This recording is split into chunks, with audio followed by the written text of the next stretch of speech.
Ouch! Sometimes life hurts. It's one of the most challenging questions we face when it comes to knowing and hoping and praying for a loving God. Why does a loving God allow so much suffering in our world? And that's what we're going to be wrestling with as we see the little guy. I modeled for that, by the way. Just that as we get into this series, When Life Hurts, and we're going to be looking specifically at an individual by the name of Job in the Old Testament.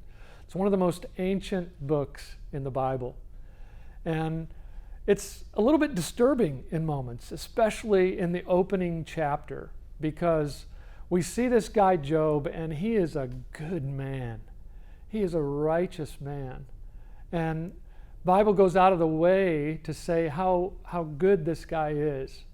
And all of a sudden, God is holding court, and as his angels come to him, his fallen angel comes too. Lucifer, who used to be this morning star, the highest of all the angels, and he wanted more power, and he fell from heaven. And now he is kind of the epitome of the leader of all evil. And he comes before God, and God says, where have you been? And Job says, or the devil says, well, I've been roaming throughout the earth. And God says, well, have you considered my servant Job? Because Job's a highlight of all that's happening on earth, all the brokenness and pain. Job is a highlight. And the evil one says to God, he says, well, yeah, but you've blessed Job. Of course he loves you. Of course he's righteous, because he has all these good things. And you're wondering what's going on in this conversation between God and the evil one, but ultimately, what's most disturbing is that apparently the evil one makes a good point, because God says, okay, let's see if Job only loves me and serves me. Let's see if Job is a person of integrity only because he has lots of good stuff. So what happens in the opening chapter is God allows suffering to enter into Job's life. He loses his children. He loses his wealth. Eventually, he loses his health. And he is a beat-up guy. And I want us to look, after Job loses all of these things, I want us to look in chapter 1, verse 21. This is what Job says. And this is an astounding thing. That after Job goes through all of this loss, and he says a lot more after this that we're going to talk about in this series, but this is where he begins. Naked I came from my mother's womb, and naked I will depart. The Lord gave, and the Lord has taken away. May the name of the Lord be praised. I don't know if I could do that. I don't know if I could face suffering with the same kind of courage, the same kind of promise that Job does. That he says, in spite of all this, I came into this world with nothing and I'll leave with nothing.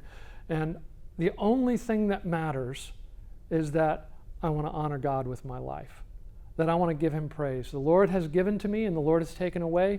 And in the end, the only thing that matters is that the name of the Lord be praised. I don't know if that gives you comfort or that challenges you or bothers you, but I think it's astounding that Job could do that. And as we go through this series, When Life Hurts, we're going to wrestle with how do we respond to the suffering? And especially right now in this message, we're going to wrestle with the idea, why does God allow suffering? Philip Yancey spent a lot of time in the hospital interviewing terminally ill patients. And one of the things he heard a number of times from people who were terminally ill in the hospital is that the Christians who came to visit and tried to provide comfort often did more harm than good. Here were some of the things, and I think part of the reason is that we as Christians, we feel like we should have an answer for suffering. And part of what we're going to discover in this series is that there is not an easy answer for suffering. It doesn't mean we don't understand things about God, doesn't mean we don't learn, and that there is much that we can understand about why God allows suffering, but there are not easy answers. If you're hoping that this series will give you a bumper sticker, nutshell answer that you can go to people with and tie it up in a bow and say, here's your answer to the problem of suffering. You've come to the wrong place. But I hope you'll keep listening. But here are some of the responses that the Christians who came to visit the terminally ill said that did more harm than good. God needed another angel. That's one of the things that people say, and it's nobody's fault. You were in the wrong place at the wrong time. It's God's will. In other words, another way of saying God did this to you. God picked you to give him glory. It's the devil's fault. And so we've got all of these pat, short little answers that we try to give people that we hope will give them some comfort. And it doesn't mean that in some of these there aren't a little bit of truth. But when people are facing their end, or when people are facing intense suffering, trying to give a pat, short answer is not the right thing. And we often, with some of those things, we can do more damage, do more harm than we do good. So what can we do? Well, first off is to understand that a lot of times we talk past each other. I remember one time my daughter, when she was a middle school teenager, she called me and said, Dad, where's the head of the vacuum? I want a vacuum. Where's the head of the vacuum? And I'm like on the phone, I'm like, is this my daughter that she wants to vacuum? But I thought, okay, this is awesome. She wants to vacuum. I said, well, the head of the vacuum, I don't know, but I saw the vacuum in Colin's room the last time I saw it, She says, Dad, where's the head of the vacuum and how do I turn it on? And I said, well, Krista, the switch is right there on the vacuum. The head is on the floor where it's supposed to be, where it picks up all this.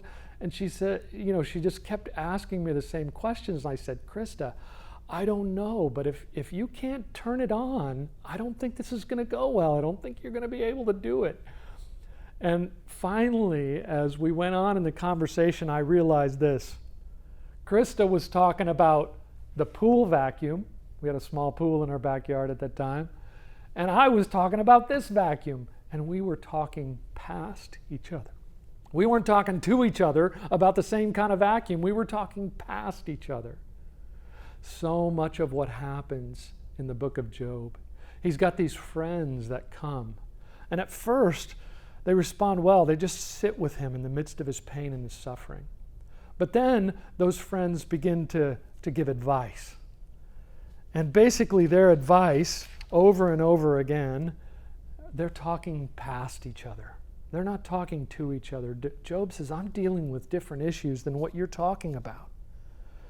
And I think sometimes when we ask the wrong questions of God, when we ask the wrong questions of the Bible, sometimes we completely miss his response.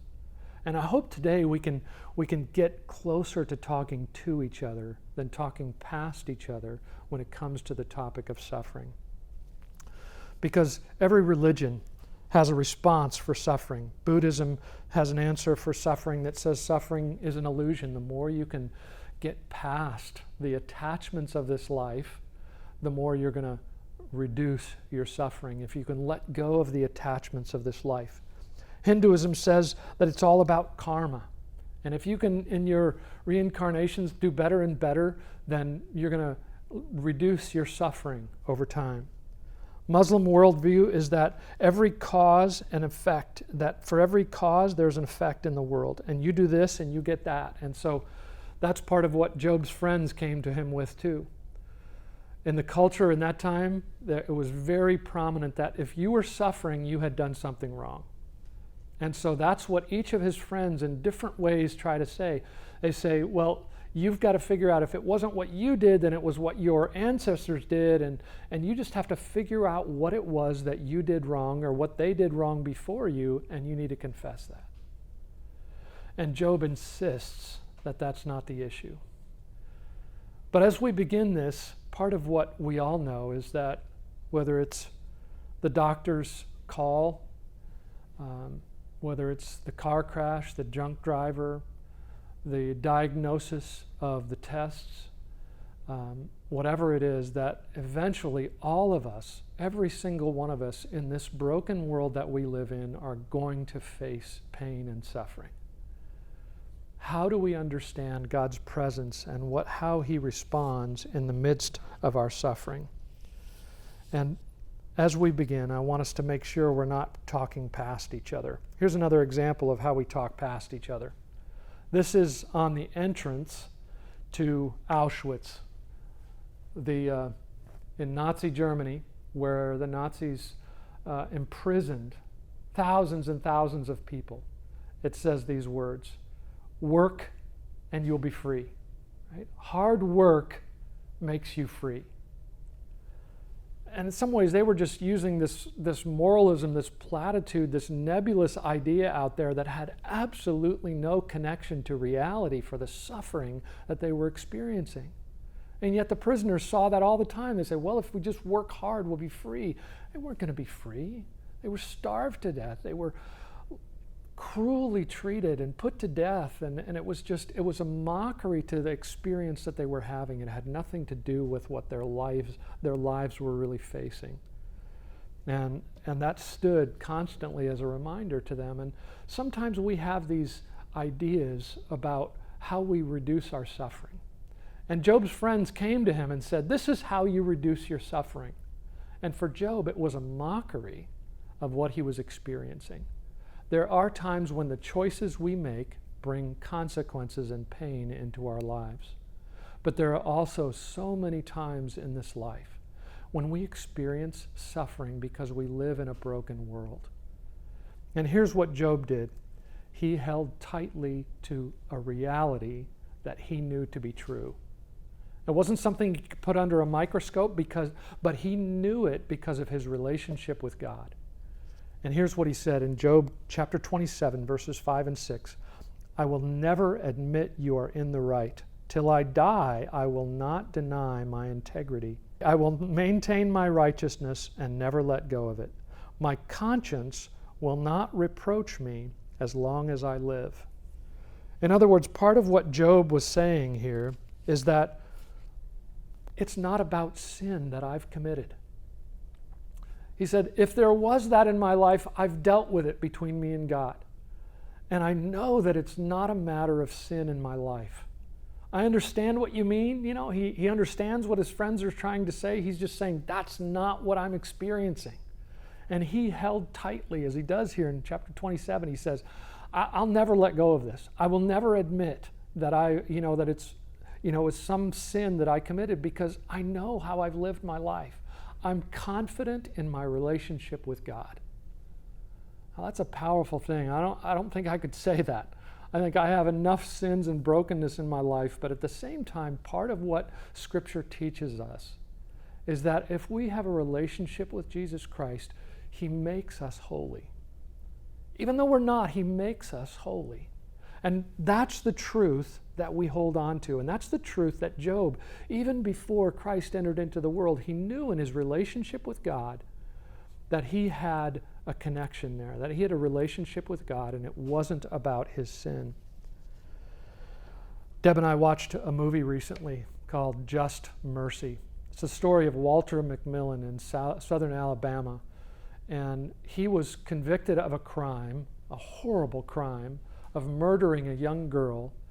And by the evidence, it was clear that he had never been anywhere near the crime scene. And a lawyer by the name of Stevenson comes to southern Alabama to defend people. And Walter McMillan, despite the lack of evidence, had immediately been put on death row. 6 months before his trial, before he was even convicted of the crime, he was put on death row. That's how much the judge and the sheriff in that town felt he was just guilty. They didn't care about the evidence, they just wanted somebody to pin the blame on. And so for 6 years, he sat on death row. But Walter McMillan and his lawyer, they held on to the truth. They believed and pursued and trusted that the truth would prevail. And part of what they understood at the same time was that God was in control of things, and they trusted Him to bring justice. And that's part of what Job does too in this story of his life, of when the pain that he went through, he trusted that God was going to do justice. Even though the circumstances around him and everything told him this is injustice, this is wrong, he kept coming back, crying out to God in the midst of his pain and saying, Lord, but I know that you are a just God. I may not see it in this life, but there's going to be justice. Sometimes when it comes to understanding and connecting with God, we need to press God for not just an answer, but for a response. Our temptation is we want answers. But sometimes what we need more than answers is a response.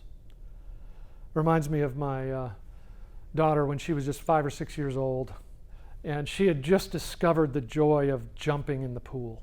And man, she could do it for hours. We would go to the pool, and we were on vacation one time. Deb and I are sitting in our chairs reading our books while the kids are swimming, and she's 5 or 6 years old, and she just can't wait to jump in the pool. And as she gets to the pool, there's these big letters on the side of the pool that say no jumping, right? So no jumping. So she keeps coming back to me as I'm reading my book and saying, Daddy, I really want to jump in the pool. Can I jump in the pool? And I said, honey, it says you can't jump in the pool, huh? I'm sorry, but you can't jump in the pool.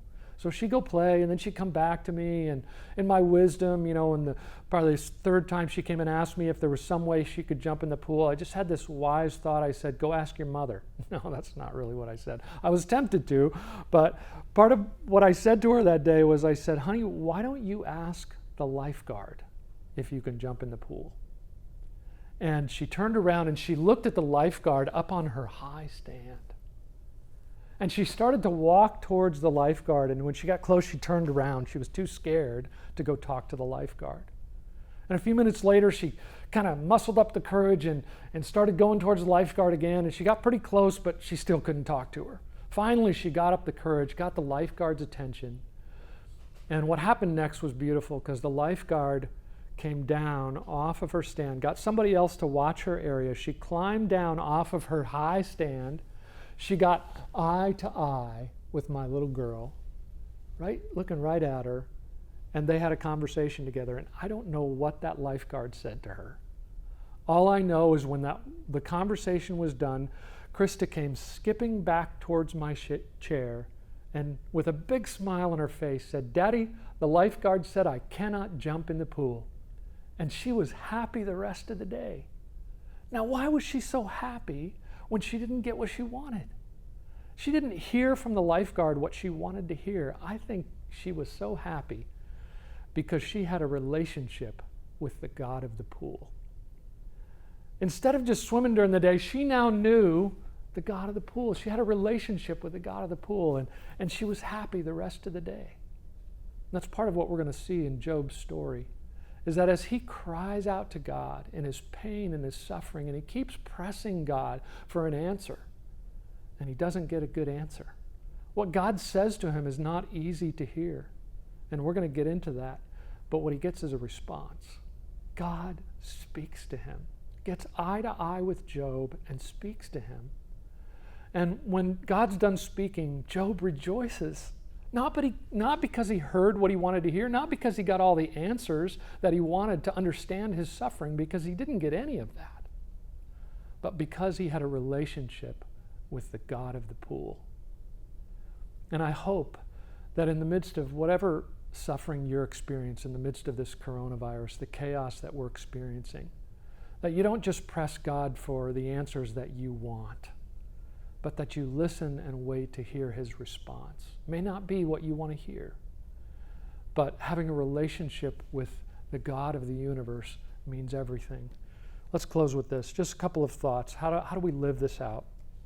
First of all, it starts with living every day in the presence of God. What does that look like? It looks like obedience in the little things, little loving things, accomplishing integrity in our lives. Second thing, practicing his presence through prayer, solitude, Sabbath, meditation, reading his word, and a host of other ways that we develop disciplines in our lives where we build a relationship with God, so that when suffering comes, our only question is, God, why do you allow this? But that we have a relationship with God in such a way that we can hear him when he speaks to us. And the last thing is this, that we approach the challenge of life wanting desperately to know why. Maybe we need to approach the storms of life and the pain and the hurts of life desperately wanting to do what is right. That's a different mindset. Instead of saying, God, why? We come to God saying, what do you want? How do you want me to serve you? How do you want me to build your kingdom in this time and in this place? And I hope that in the midst of what we're going through, that the world can look at who we are as people, as God's people, and say, man, they're making a difference. There may not be a lot they can do, but they're doing what they can. And they want to live this life in such a way that they're not just wrestling with the why questions, but they're wrestling with, what do we do? How do we serve others? And how do we serve God in the midst of this? Let's pray. Father in heaven, thanks so much for the grace that you give us. Sometimes it is not easy when life hurts and we face these challenges. And I pray that you will shift our mindset. Help us to ask the right questions, not just the knee-jerk reaction questions that immediately pop into our mind, but ask the deeper questions. To be able to step back and see life and pain from your perspective and not just our own.